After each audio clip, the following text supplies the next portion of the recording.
नमस्कार दोस्तों, मैं सतवीर सिंह मैक्स में एजुकेशन पॉइंट में आपका बहुत बहुत स्वागत करता हूं।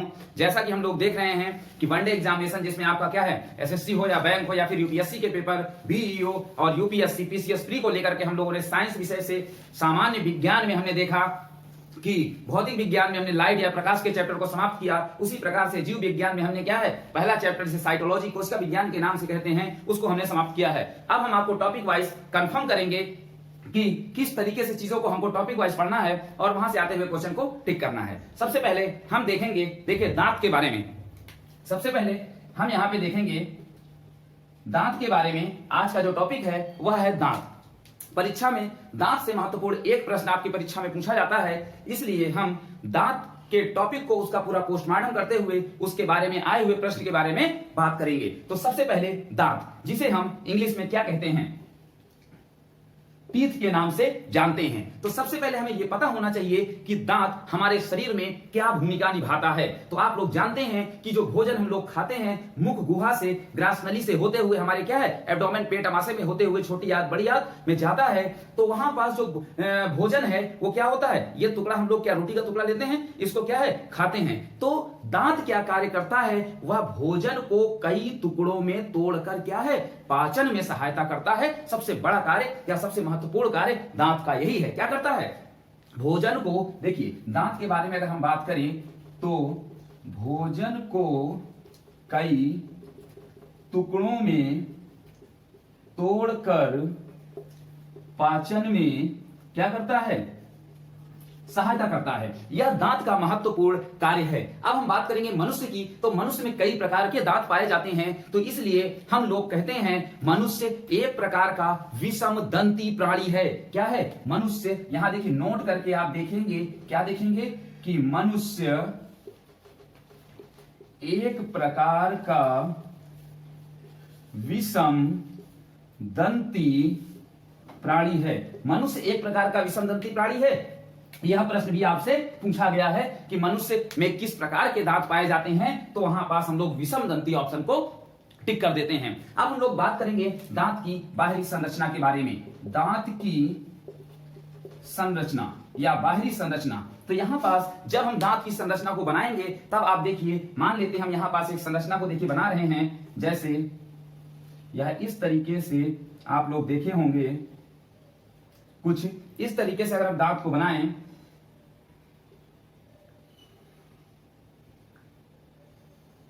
आप लोग देखते होंगे जब हॉस्पिटल में जाते होंगे तो इसी तरीके से दांत क्या है, एक संरचना बनी हुई होती है। अगर हम इस दांत की संरचना को बनाएं तो हम यहां पे देखते हैं कि यहां पास से एक लेयर कुछ इस तरीके से डिवाइड होती है और एक लेयर कुछ इस तरीके से डिवाइड हुई होती है। इसी के साथ साथ हम देखेंगे कि यहां पास जो है एक और संरचना बनी होती है, जिसे हम इस तरीके से भी क्या है, बना सकते हैं। इसको आप देख लीजिए तुरंत, इसको आप तुरंत देख लीजिए कि किस तरीके से यह क्या है, बना हुआ है। तो देखिए अगर हम दांत की संरचना की बात करें तो बाहरी संरचना में दांत के मुख्य रूप से 3 भाग पाए जाते हैं। कितने भाग पाए जाते हैं, 1 2 3। आप लोग जानते होंगे दांत के तीनों भाग, जिसे एक को इनेमल, दूसरे को डेंटाइन और तीसरे को प्लप कैविटी के नाम से जानते हैं। तो पहला पार्ट है जिसे हम क्या है, इनेमल, क्या कहते हैं, इनेमल कहते हैं। दूसरे पार्ट को डेंटाइन, क्या कहते हैं, डेंटाइन कहते हैं। और तीसरे पार्ट को प्लप कैविटी के नाम से जानते हैं। अब हम बात करेंगे कि यह जो है हमारे दांत में जो हमने ये संरचना बनाई, इसमें कहां होता है। तो यह जो सबसे बाहरी पार्ट है इसे हम इनेमल के नाम से जानते हैं। दूसरी संरचना, यह जो संरचना है इस वाले पार्ट को हम क्या है, डेंटाइन के नाम से जानते हैं। और इस अंदर वाली संरचना को हम प्लप कैविटी के नाम से जानते हैं। आप इसे तुरंत पहले ड्रॉ कर लीजिए, फिर हम इसके बारे में एक एक करके डिस्क्राइब कर देते हैं। तुरंत इसे आप ड्रॉ करिए पहले।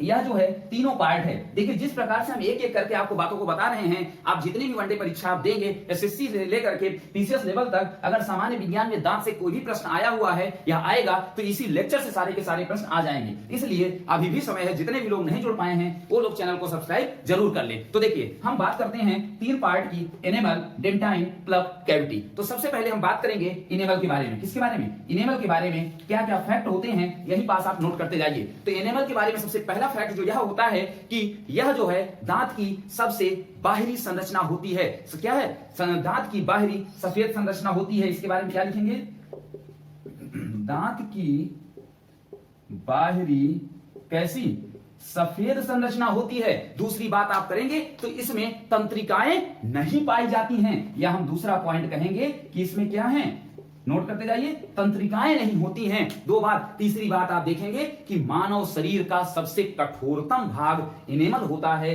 यह प्रश्न आपसे कई बार पूछा गया है। क्या मानव शरीर का सबसे कठोरतम भाग कौन सा है, एनिमल होता है। बार बार ये प्रश्न पूछे गए हैं, तो हम एनिमल के बारे में 3 फैक्ट जान गए कि यह हमारे क्या है, दांत की सबसे बाहरी सफेद संरचना होती है, इसमें तंत्रिकाएं नहीं होती हैं, और यह हमारे शरीर का सबसे कठोरतम भाग होता है। दूसरी बात हम बात करेंगे किसके बारे में, डेंटाइन के बारे में। अगर हम डेंटाइन के बारे में बात करते हैं तो आप देखेंगे कि यह कैल्शियम का बना होता है। सबसे पहला पॉइंट हम डेंटाइन के बारे में कहेंगे कि यह कैल्शियम का बना होता है, और कैल्शियम दांतों के निर्माण में मस्तिष्क क्या है, मस्तिष्क के क्या कहते हैं, रुधिर के स्कंदन में महत्वपूर्ण भूमिका निभाता है। तो हम यहां कहेंगे सबसे पहले जो डेंटाइन है वह कैल्शियम का बना होता है। क्या लिखेंगे पहला पॉइंट, यह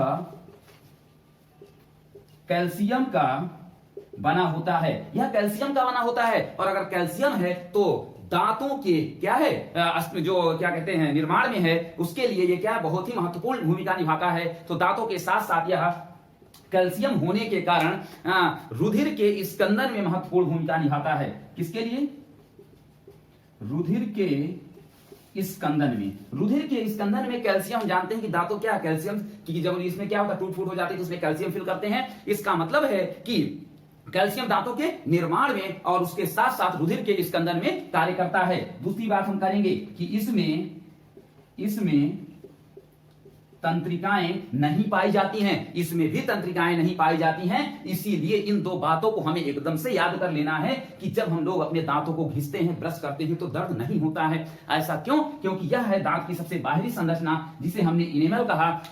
जब हम ब्रश से दांत को रगड़ते हैं, साफ करते हैं, तो इसी पार्ट में हम लोग क्या है, बार बार ब्रश करते हैं, और इसमें तंत्रिकाएं नहीं होती। जब तंत्रिकाएं नहीं होती तो दर्द नहीं होता। लेकिन हमने कहा यह शरीर का सबसे कठोरतम हिस्सा होता है, तो ये घिस के हो जाता है। तो देखिए हमारा जो ब्रश करने का तरीका है वह गलत है, हम अवैज्ञानिक तरीके से ब्रश करते हैं। इसके लिए ये क्या है, इनेमल पार्ट घिस जाता है, और जब इनेमल पार्ट घिस जाता है धीरे धीरे, तो हम आते हैं डेंटाइन में। और जब डेंटाइन में आते हैं तो डेंटाइन में भी तंत्रिकाएं नहीं पाई जाती, और डेंटाइन में भी क्या है, ब्रश करने से हमें दर्द नहीं होता।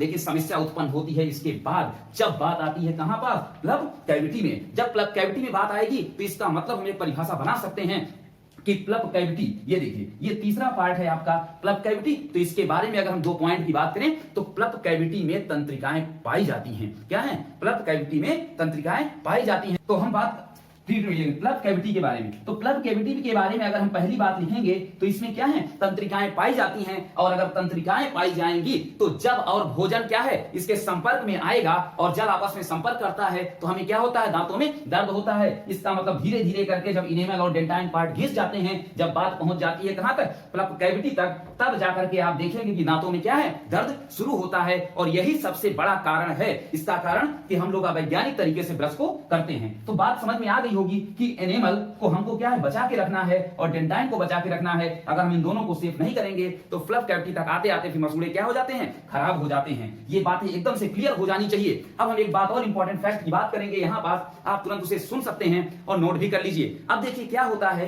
कि जब ये दोनों हिस्सा घिस गया, दांत दर्द करने लगे, तो हम डॉक्टर के पास गए। डॉक्टर क्या करता है, यही दोनों पार्ट एनिमल और डेंटाइन जो घिसे हुए पार्ट हैं, वह इसी में क्या है, कैल्शियम भर देता है। क्यों, हमने देखा यहां पास कि ये पार्ट कैल्शियम का बना होता है, तो डॉक्टर उसमें क्या करता है, कैल्शियम भर देता है। बाकी हम लोग अपनी इच्छा अनुसार, अपनी जितनी हैसियत है उसके अनुसार उसमें कोई भी मटेरियल जो है, मेटल उसमें लगवा सकते हैं। तो डॉक्टर उसमें क्या कर देता है, भर देता है, और प्लब कैविटी के ऊपर फिर से लेयर बन जाती है, फिर से लेयर बन जाती है, और हमारे दांतों का दर्द चला जाता है। तो इस तरीके से जब डॉक्टर जो है कैल्शियम दांतों में भरता है, ऊपर लेप चढ़ाता है, तो ये एक प्रोसेस होता है। और इस प्रोसेस को हम क्या कहते हैं, इस प्रोसेस को आप ध्यान दे लीजिएगा, RCT के नाम से जाना जाता है, रूट कैनल ट्रीटमेंट के नाम से जाना जाता है। किस नाम से जाना जाता है, रूट कैनल ट्रीटमेंट। तो जब भी हम डॉक्टर के पास जाएंगे और वो हमारे दांत में, हम लोग जनरल वे में कहते हैं मसाला भरवा दिया, इसका मतलब हमने क्या किया, उसमें कैल्शियम की पूर्ति करवा ली, और इस प्रोसेस को हम आरसीटी के नाम से जानते हैं। आप तुरंत इस फैक्ट को नोट करिए और हम बात करते हैं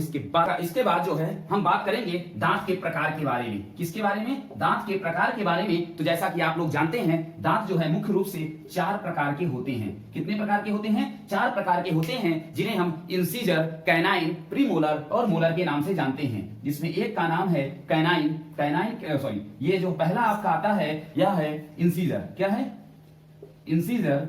उसके बाद है कैनाइन, उसके बाद है प्रीमोलर और इसके बाद है मोलर। तो इंसीजर को हम जो है क्रंदक, क्या कृदंत कहते हैं, कृदंत कहते हैं। और कृदंत के बाद आपका आता है रत्नक। क्या आता है? रत्नक। और इसे जो हम हिंदी में कहते हैं अग्र चवर्णक, और इसे हम चवर्णक के नाम से जानते हैं। तो इस प्रकार से 4 दांत होते हैं, 4 प्रकार के दांत होते हैं। हम एक एक करके इनके बारे में बात कर लेते हैं कि इनका कार्य क्या है। तो सबसे पहले है आपका इंसीजर यानी कृदंत। तो इंसीजर जो होता है यह शाकाहारी जीवों में, इसको आप नोट करते जाइए, यह जो है शाकाहारी जीवों में सबसे ज्यादा विकसित होते हैं। जैसे गाय और क्या है, भैंस। ये गाय भैंस बकरियों में क्या है, यह इंसीजर सबसे ज्यादा विकसित होते हैं। लेकिन हमारे एग्जाम में पूछा गया है कि जो हाथी का निकला हुआ दांत है वह किसके अंतर्गत आता है। तो इस इंपॉर्टेंट फैक्ट को हमें याद रखना है कि हाथी का दांत इंसीजर कैटेगरी के अंतर्गत आता है। अगर हम बात करेंगे इसके बाद यानी कैनाइन, तो कैनाइन जो दांत होता है यह जो है मांसाहारी जीवों के क्या कहते हैं, ज्यादा विकसित होते हैं। और यह जो है क्या है, मांस को फाड़ने का काम करते हैं, यानी यह मुख्य रूप से मांसाहारी के लिए प्रयोग किए जाते हैं। जब आप प्रीमोलर की बात करते हैं तो प्रीमोलर और मोलर ये दोनों दांत जो हैं वह भोजन को पीसने या और छोटा करने का काम करते हैं। यह मुख्य रूप से मनुष्यों में ही पाए जाते हैं। अब हम बात करेंगे कि इसकी संरचना क्या होती है, कैसे हमें याद रखना है कि कितने दांत किधर होते हैं। कुल दांतों की संख्या तो हम जान रहे हैं कि कितनी 32 होती है, लेकिन अगर हम इसका डिस्क्रिप्शन करें तो डिस्क्रिप्शन के लिए आप एक बात को समझ जाइए। ये हमने एक दांत का चित्र बनाया, ये है एक जबड़ा। ये एक बेशरम आदमी है जो अपना मुंह क्या फैलाया हुआ है, और क्या है, ये जबड़ा है। और जबड़े से अगर हम बात करेंगे तो देखिए, जब हमने बात किया 32 की, तो इसका मतलब 16 इधर होंगे और 16 इधर होंगे। इस बात को समझने के लिए एक एक करके हम कैटेगराइज करते हैं। तो देखिए यहां पास हम ये 4 दांतों की संरचना बनाते हैं। यह जो 4 दांत होते हैं, अगर हम देखिए, यह होता है पूरा जबड़ा एक, और इधर वाले को हम कहते हैं आधा जबड़ा। क्या है? आधा जबड़ा। और इसी तरीके से इधर भी आधा जबड़ा होता है। तो ये हो गए कितने? 4। ये जो 4 दांत हैं इन्हीं को हम क्या है, इंसीजर कहते हैं। क्या कहते हैं? इन सीजर के नाम से जानते हैं। 4 दांत के बाद ऊपरी पूरे जबड़े में एक एक दांत हम इधर और बनाते हैं। यह जो इसका मतलब है, इंसीजर की संख्या यहाँ कितनी हो जाती है? 4 हो जाती है। और ये जो हमने एक एक दांत दोनों आधे जबड़े में बनाया, इसी को हम क्या है, कैनाइन के नाम से जानते हैं। ये वाला क्या होता है? कैनाइन होता है, जिसकी संख्या 2 होती है। आप देखेंगे कि जो मांसाहारी जीव है या मनुष्य है, जब वो लेग पीस या कुछ ऐसी चीज खाता है तो इस कोने वाले दांत से वो पकड़ करके क्या करता है, खींचता है। यही जो है उसके कैनाइन होते हैं। उसी प्रकार से हम लोग जब और आगे की ओर बढ़ेंगे तो देखिए यहाँ पास यह 2 दांत की संरचना और होती है। तो 2 इधर और 2 इधर, ये फिर कुल मिलाकर के कितने हो जाते हैं? प्रीमोलर, जिनकी संख्या 4 होती है। और इसके बाद और नीचे की तरफ आएंगे तो आपको मिलेगा यह 3 दांतों की संरचना और होती है, जो 3 और 3 कितने? 6 हो जाते हैं, जिन्हें मोलर कहा जाता है। अगर हम इनको टोटल काउंट करें तो देखिए 4 2 6 और 6 6 12, 12 4 16। तो ऊपरी जबड़े में कुल दांतों की संख्या हो गई 16। इसी प्रकार से निचले जबड़े में भी कुल दांतों की हो गई 16 संख्या, और कुल मिलाकर कितने हो गए? 32 दांत हो जाते हैं। हम बात करते हैं कि वयस्क मनुष्य का जो है, किसका? वयस्क जो मनुष्य है उसका दंत सूत्र, यह आपके एग्जाम में पूछा गया है। बहुत ही इंपॉर्टेंट फैक्ट है कि जो क्या कहते हैं, वयस्क मनुष्य का दंत सूत्र है वह कितना होता है। तो दंत सूत्र आप तुरंत याद कर लीजिए। देखिए I/2/2, इसका मतलब क्या है, एक जबड़े की बात हो रही है तो इंसीजर 2/2 यानी 2/2, कैनाइन 1/1, और उसके बाद प्रीमोलर 2/2 और मोलर कितने? 3/3। अगर हम बात करें तो इधर देखिए 2/1 3/2 5/3 8/8। ये हो गया आपका कितना? आधे जबड़े का। जब पूरे जबड़े की बात करेंगे तो 2 से हो जाएगा मल्टीप्लाई और बनेगा 16/16, यानी 16 और 16 को जोड़ेंगे तो कुल दांतों की संख्या कितनी हो जाती है? 32 हो जाती है। यहीं पास आपसे एक प्रश्न और पूछा गया है कि 5 वर्ष, कब 5 वर्ष से कम बच्चे में जो दंत सूत्र बनता है वह दंत सूत्र क्या होता है, तो पूरा का पूरा दंत सूत्र वही बनेगा, सिर्फ जो प्रीमोलर है क्या है, प्रीमोलर है वह 0 हो जाते हैं, यानी इंसीजर 2/2 सी 1/1, प्रीमोलर 0 और मोलर जो है आपका वह 2 होता है। जब आप इसका सूत्र निकालेंगे तो 2 1 3 और 3 2 कितना 5, यानी 5 5 2 से गुणा दैट इज 10 और 10 और ये बन जाएगा कितना 20। 5 वर्ष से कम बच्चे में कुल दांतों की संख्या कितनी 20, इन्हीं को हम दूध के दांत कहते हैं। क्या कहते हैं, दूध के दांत कहते हैं। इस तरीके से हमने देखा कि स्थायी दांतों की संख्या कितनी है 12 और अस्थायी दांतों की संख्या 20 हो जाती है। यही दांत दूध के दांत जो बार बार उखड़ते हैं और सारे के सारे 32 दांत बार बार नहीं उखड़ते हैं, यानी यही 20 दांतों को हम क्या है अस्थायी कहते हैं, और जो बचे हुए 12 दांत हैं उन्हें हम स्थायी दांत के नाम से जानते हैं। इन महत्वपूर्ण फैक्ट को आप तुरंत नोट कर लीजिए और प्रश्न से मिला करके देखिए कि किस तरीके से हमने इसको विद कॉन्सेप्ट आपको बताया। तो इस तरीके से आप चैनल पे जुड़िए और चैनल को सब्सक्राइब करिए, लाइक करिए। चैनल पे बने रहने के लिए धन्यवाद।